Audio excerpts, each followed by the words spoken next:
तो हाँ भाई करें शुरू। तो आज की इस वीडियो के अंदर हम ऐसे 5 स्मार्टफोन्स की बात करेंगे जो कि बहुत ज्यादा यूनिक है और जिनको देखने के बाद आपके होश उड़ जाएंगे, क्योंकि जिन्होंने इसे बनाया ना उनके भी होश उड़ गए थे इसके बाद। तो अरे मुझे चक्कर आने लग गया।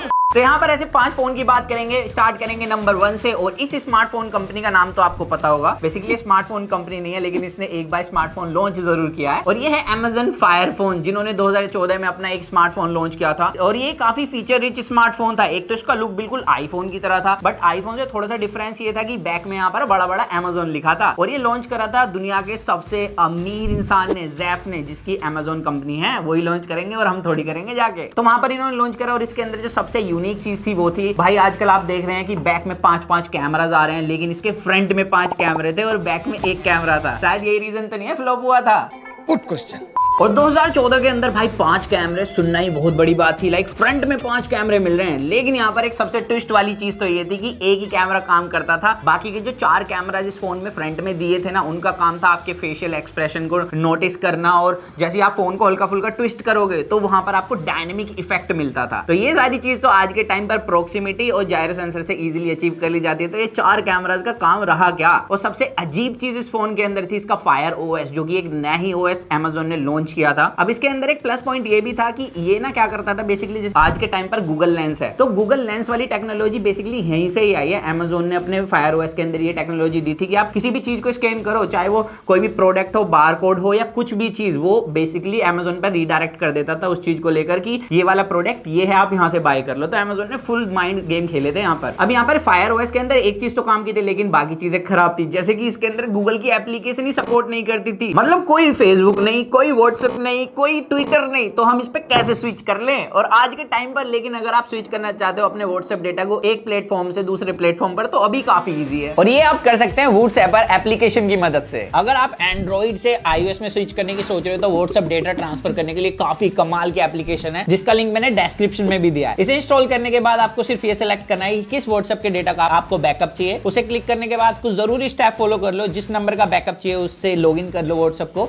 और बैकअप क्रिएट कर लो। फिर आपको लाइटनिंग टू टाइप सी से अपने फोनों को साथ में कनेक्ट कर देना है। फिर सेम नंबर से आप अपने iOS डिवाइस के अंदर व्हाट्सएप लॉगिन कर लो। इसके बाद कुछ जरूरी स्टेप फॉलो करने हैं और आप iOS डिवाइस के अंदर व्हाट्सएप को लॉगिन कर लो। फिर आप देखोगे कि आपके सारा डेटा का बैकअप ऑलरेडी iOS डिवाइस के अंदर बन गया होगा। तो काफी कमाल की एप्लीकेशन और काफी इजी टू यूज है, तो एक बार चेक जरूर कर लेना, आपको डिस्क्रिप्शन में लिंक मिल जाएगा। तो अब वापस आ जाते हैं अपने Amazon Fire फोन पर। और सबसे बड़ा रीजन इस फोन के फ्लॉप होने के पीछे था वो था इसका प्राइस। इसका प्राइस भाई 2014 में $650 था और उस टाइम पर iPhone 6 लॉन्च हुआ था $600 में। तो कोई इस फोन को क्यों लेगा जिसके अंदर गूगल एप्लीकेशन ही नहीं चलती। हालांकि इसके अंदर जो टेक्नोलॉजी थी वो गूगल लेंस वाली, वो हम अभी भी यूज कर रहे हैं, लेकिन बाकी चीजें बिल्कुल कचरा थी। तो इसके बाद Amazon ने कोई हिम्मत नहीं जुटा पाए कि कोई दूसरा फोन लाए। तो अभी भाई Amazon शान तक कोई स्मार्टफोन नहीं ला रहा है, बिल्कुल रिस्क नहीं लेने का। और नेक्स्ट फोन है भाई LG की तरफ से। 2013 में LG का बहुकाल था जब ये फोन लॉन्च हुआ था। और ये फोन ना हमने अपने हाथों में लेके भाई देखा है। हमने ऑफलाइन स्टोर विजिट किया था क्योंकि इंडिया के अंदर भी लॉन्च हुआ था। इसकी इनोवेशन देख के मेरे को ना क्यूरियोसिटी थी कि भाई जाकर टेस्ट करो इस फोन को।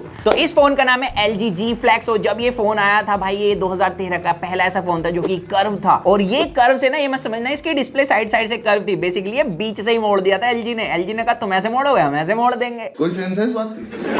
और इसके अलावा जो इसके अंदर सबसे यूनिक टेक थी वो थी, आप इस पे जब एक अच्छा खासा प्रेशर लगाओगे ना तो ये फ्लैट हो जाता था, लेकिन उसके बाद अपने आप ये फिर से राउंड हो जाता था। और इसके अलावा इसके जो वॉल्यूम कंट्रोल थे वो सारे बैक साइड में थे। और जो बैक थी ना इसकी सबसे ज्यादा इनोवेटिव थी। अगर इस पे स्क्रैच भी लग जाए तो विद इन 2 मिनट ये सेल्फ हील हो जाता था। तो यहाँ पर ये फोन काफी ज्यादा यूनिक था। मतलब ऐसी टेक्नोलॉजी तो हमें आज के टाइम पे भी देखने के लिए नहीं मिल रही है। कितना कूल होना कि बैक हमें सेल्फ हील देखने के लिए मिले स्मार्टफोन्स की। अगर टूट भी जाए तो खुद से जुड़ जाए, है ना। अगर आपको भी चाहिए तो बताओ यार हमें कमेंट सेक्शन में। अब इसकी देखा था एक सैमसंग को भी चुल्लू उठी और सैमसंग ने गैलेक्सी राउंड लॉन्च कर दिया था 2013 में, जो कि इतना प्रसिद्ध नहीं हुआ था जितना कि LG का फोन था। बाकी यहाँ पर भाई मेरे को लगता है कि LG को फिर से इस तरीके के फोन लॉन्च करना चाहिए। हालांकि अब तो LG ने बाय बाय बोल दिया सबको। अब अगर मैं एक ऐसे स्मार्टफोन की बात करूं जिसका हम सपना देखते हैं, लेकिन वैसा फोन 2009 के अंदर ही लॉन्च कर दिया था सोनी एरिक्सन वालों ने। तो सोनी एरिक्सन ने लॉन्च किया था Xperia प्योरनेस 2009 के अंदर। और ये पहला फोन था जिसमें ट्रांसपेरेंट डिस्प्ले मिलती थी। मतलब ये ट्रांसपेरेंट डिस्प्ले कुछ इस तरीके की जैसे कि आजकल गूगल के ग्लासेस होते हैं ना, और काफी सारे स्मार्ट ग्लासेस आ रहे हैं, वैसी से इसकी डिस्प्ले थी। मतलब इसके आर पार आप देख सकते हो। और ये फोन काफी ज्यादा कूल था। जब इसकी लाइट एनिमेशन के साथ ऑन होती थी ना, बहुत ज्यादा तगड़ा लगता था। बट यहाँ पर दिक्कत ये थी इस फोन के अंदर कि ना तो इसके अंदर वाईफाई मिलता था, ना जीपीएस था, ना कैमरा था, मेमोरी कार्ड स्लॉट भी नहीं था, सिर्फ आप अपनी सिम लगा के इसे यूज कर सकते हो। ये एक फीचर फोन था। बट यहाँ पर भाई देखने वाली बात ये कि 2009 के टाइम पर ही हमें ट्रांसपेरेंट फोन मिल गए थे। और एक बात तो मैं बताना भूल ही गया, लाइक अगर आप फ्रंट से कोई कंटेंट देख रहे हो तो बैक वाला भी उसे आराम से देख सकता है। ये गड़बड़ है बाबा। अब सोनी इस तरीके का फोन निकाल तो दे, लेकिन मेरे को लगता है उसका प्राइस भाई आसमान फाड़ के ऊपर चला जाएगा, क्योंकि अभी के अगर सोनी के स्मार्टफोन देखो तो 1 इंच सेंसर डालते इनका प्राइस भाई 2-2 लाख तक पहुंच रहा है। तो ट्रांसपेरेंट फोन बना दिया तो पता नहीं कहां ही पहुंचेगा। अब नेक्स्ट फोन एक ऐसा फीचर फोन था जिसको आप अपने हाथ पर पहनकर घूम सकते थे, और हमने अभी देखे एप्पल वॉच, लेकिन मैं कहूं अगर ये 2004 में फोन आया था, इसकी जो सबसे यूनिक चीज थी वो ये थी कि आप हाथ में पहन के घूम लो, और जो रिस्ट बैंड था उसमें कीपैड थे। यहाँ पर आपको जब भी बात करनी होती थी तो फिंगर में ना इसका माइक्रोफोन लगा के आप बात कर सकते थे। काफी अलग सा फोन था, बट मेरे को लग रहा है कि उतना चला नहीं होगा। अगर दिल्ली एनसीआर में ऐसे पहन के घूम लो ना, तो जैसे फोन छीन के ले जाते हैं ना हाथ से, ऐसे पूरा हाथ ही ले जाते हैं आज के टाइम पे। तो बाबा टाइम बहुत खराब आ गया है। अब नेक्स्ट फोन है सैमसंग के कोलैबोरेशन में बनाया हुआ, और इसका नाम काफी ज्यादा अजीब सा है। मतलब मेरे को ये भी रीजन लगता है कि फ्लॉप हुआ होगा। इसका नाम है बैंग एंड ओल्फसन सेरेनेटा। एक मिनट चेक कर लेता हूं, सेरेनेटा ही है भाई। 2007 में फोन लॉन्च किया था, और इसके अंदर सबसे यूनिक चीज थी, सबसे पहले तो इसका डिजाइन काफी ज्यादा फ्यूचरिस्टिक था। ऐसा था जैसे हम कोई आजकल का ना कोई म्यूजिक इंस्ट्रूमेंट लेके घूम रहे हो अपने हाथों में। हालांकि ये मेनली बनाया ही म्यूजिक के लिए था। और इसके अंदर सबसे अच्छी बात यह है कि इसमें ना कलरफुल डिस्प्ले मिलती थी नीचे की साइड, और आपको ना ये बीच में सर्कल दिख रहा है,